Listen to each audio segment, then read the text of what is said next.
The passage of the death penalty bill may not be a whack out of the park hit as originally envisioned. Though it has just cleared second reading in a perceived railroaded fashion at the lower house, it still faces an uphill climb or a long drawn-out battle in the Senate. For whatever it's worth, proponents of the bill will meet stiff resistance, even as lawmakers from both chambers have expressed reservations or outright rejection over the watered-down version of the proposed bill. This report. Kung may karapatang mabuhay ang mga halimaw sa lipunan, may karapatang din mabuhay ang mga inosenteng tao. Ngayon, mamimili ang Estado sinong dapat buhayin, ang mga inosenteng mga Pilipino o yung mga halimaw sa lipunan. The Public Attorney's Office believes that it is time to bring back death penalty in the country, especially with the increasing number of heinous crimes. Pero, kung kailangang ipagtanggol ang sino mang maakusahan, ipagtatanggol natin, ipatitigil natin ang bitay sa taong yun. Kahit single doubt lang ng kanyang culpability, dapat huwag mo siyang bitayin. Single doubt, sabihin may pagdududa. But Tao Chief Presida Acosta acknowledges that the death penalty bill preys on the poor. She said they are ready to defend the poor people who will be victimized if the measure will be passed. Even if House Bill 4727 has already hurdled second reading, congressmen are still divided on the issue. If they are found really na violating this heinous crime, especially dun sa drug-related cases, dapat ang pagpapatupad ng batas or kung kinakailangan sila ay mabitay quickly and swiftly. However, Congressman Harry Roque believes that once signed, anti-death penalty laws may question the legality of the law in the Supreme Court. He cited that the Philippines is a signatory to the International Covenant on Civil and Political Rights, or ICCPR, a treaty in the United Nations which took effect in 1976. The treaty does not ban the imposition of death penalty, but it says death penalty can only be used as punishment for the most serious offenses. He also said that the Philippines has already junked capital punishment twice. First with the ratification of the 1987 Constitution, and second when it was lifted in 2006 under the Arroyo administration. Ang data na hawak namin, nung tinanggal po natin ang death penalty, bumaba ang heinous crimes.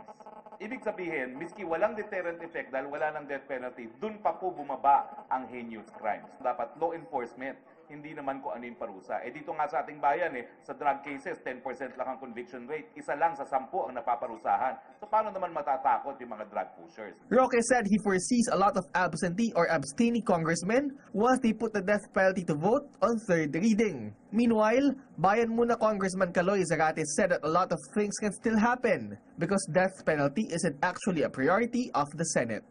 I cannot really understand if those who are pushing for the death penalty bill, if they have the numbers, then wala silang dapat katakutan. No? Hayaan nila na magpahayag yung mga membro natin dito sa Kamara. Sa studio, si Attorney Presida Rueda Acosta, Public Attorney's Office, at your service.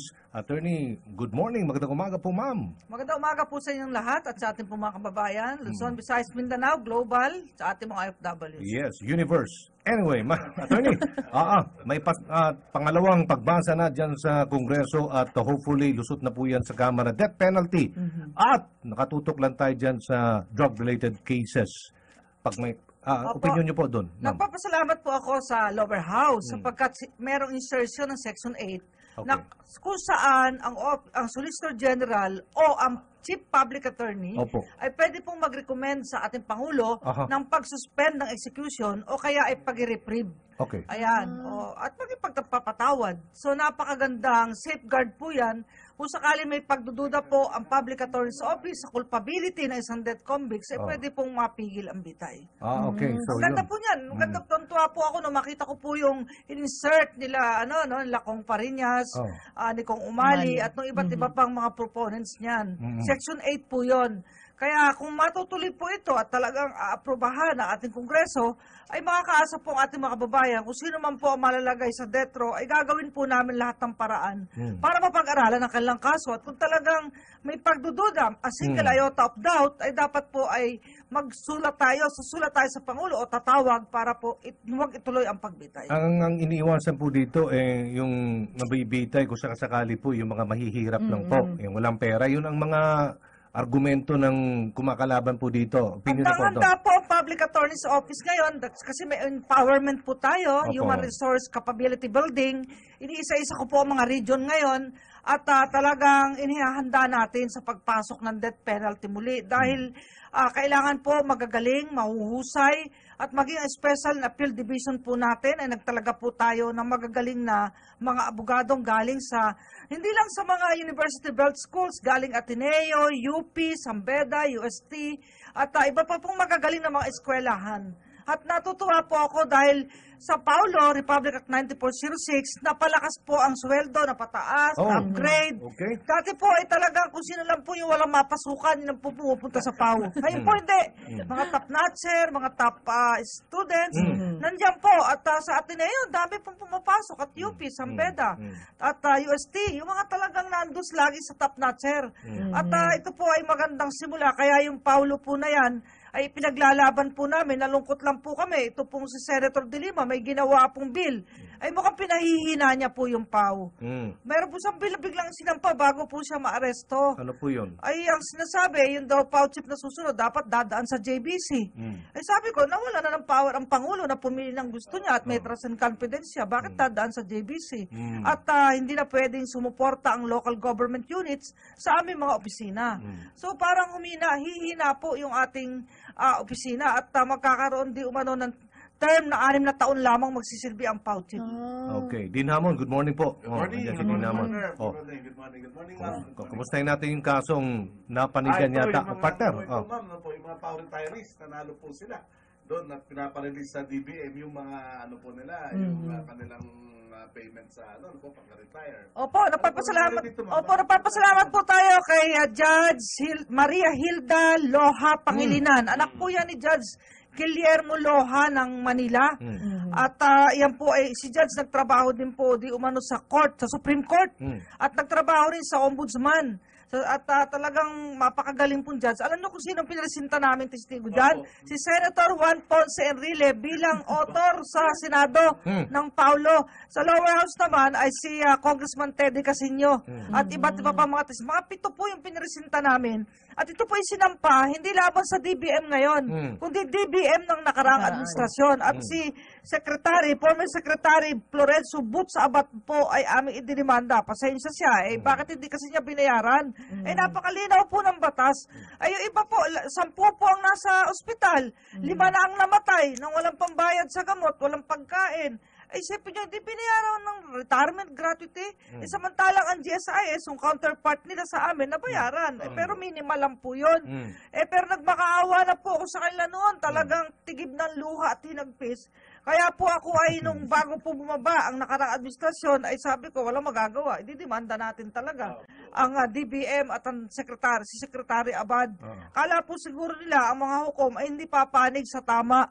Ay papanig po, rule of law po Yung po ang gusto ng ating Pangulo ngayon, rule of law. Proteksyonan ang API, proteksyonan ang sambayanang Pilipino. Sino pa mag-aalaga sa mahihirap kung ang mga lawyers pagtanda walang retirement? Okay, sige. Ibabalik ko daw yung Oplan Tokhang ng PNP, ma'am. Yung paano na po dyan? Ang akin lang pong payo sa ating mga Opo. kapulisan, sundin ang PNP Operations Manual. Ayan. Meron po yan.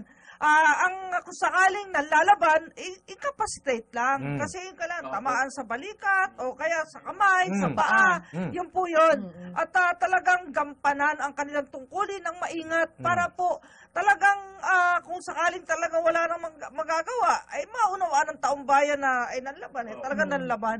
Pero yan po kailangan, dahil napansin ko mukhang lumalakas na naman po ang mga zombie ng ating lipunan Kaya tama lang pong ibalik yan ng may pag-iingat ang ating kapulisan. Yan. Attorney, yung sa Tanay naman, maraming nakita sa nakarang hearing sa LTFRB na parang hindi pala sa Tanay, sa Subic daw pala nakalagay doon sa papel. And then yung iba daw nagtatago na mula sa best Ay list. naku, kahapon nakita ko po at nakasalamuha ang mga biktima. Ang mga survivors at ang mga namatayan. 15 po sila nasa opisina mahigit. At sa March 8, 9 o'clock may hearing po sa LTFRB. At sa darating na mga araw, meron po kami sineset na mediation. Kasi pag civil aspect, may mediation po talaga yan kahit sa korte. At mga kaasa po ang ating mga kababayan na magkakahustisya po sila at ipaglalaban namin sila. Yan yung may estudyante. Nako, bakit yung bus pala ay bus ng kamatayan yung kanilang sinakyan. So, at ang aking inassign po na panel head ay yung kapatid nung isang namatay sa Florida bus, si Atty. Mariel Baha. Yung kasama ni Tado, yung Tado na artista. Namatay din yun, si Opo, Tato. opo. At siya po ang lead counsel at kasama po niya yung 4 pa natin magagaling sa civil cases. At handa rin tayo mag-file ng criminal cases, administrative cases, kung kinakailangan, para po panagutan ng eskwelahan, ng Harana Bus Company, ng Panda Bus Company, ang kanilang pananagutan. Kapag minamatay pong pasahero, ay may presumption ng negligence po, ayon sa ating civil code. So may criminal, no? Negligence. Opo.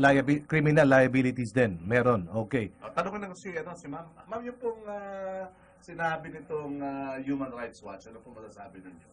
Ay dapat po, sa akin, ako po, isang human rights lawyer po. Opo. Ako po ay sinasabing modesty aside, eksperto sa human rights and legal aid dahil lagi po akong expert ng UN. Sa Vienna, lagi po tayo.